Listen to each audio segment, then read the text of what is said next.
بسم اللہ الرحمن الرحیم۔ شروع اللہ کے نام سے جو بڑا مہربان نہایت رحم والا ہے۔ اپنے دن کا آغاز صدقہ دینے سے کرو، اس دن تمہاری کوئی دعا رد نہیں کی جائے گی۔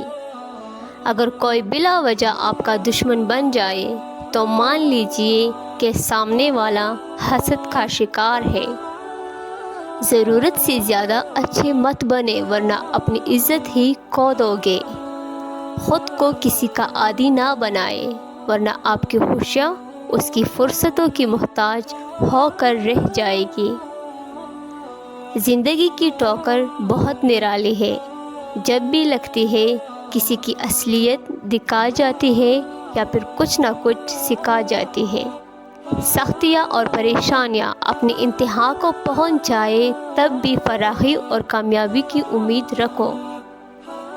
اگر تم ہنسو گے تو ساری دنیا تمہارے ساتھ ہنسے گی، لیکن روتے وقت تمہیں اکیلا ہی رونا پڑے گا۔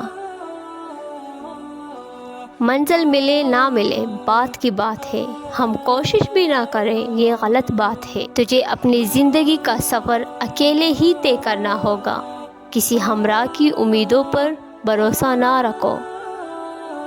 گفتگو سے سمجھ میں اضافہ ہوتا ہے، لیکن تنہائی وہ مدرسہ ہے جہاں عظیم ترین ذہن بنتے ہیں۔ کامیابی کی پہلی سیڑھی کوشش ہے، کوشش سے غلطی، غلطی سے سبق، سبق سے تجربہ اور تجربے سے کامیابی حاصل ہوتی ہے۔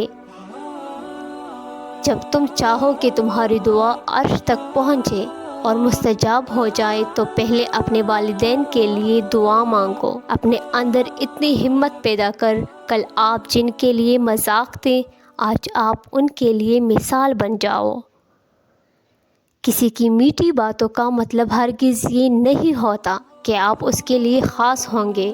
بعض اوقات کبوتر کو کھلانے کے لیے نہیں بلکہ پکڑنے کے لیے بھی دانہ ڈالا جاتا ہے۔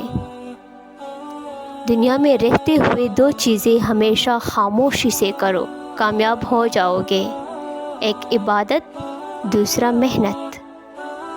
قرآن مجید کی تلاوت چھوڑ دینے سے دل سخت ہو جاتا ہے۔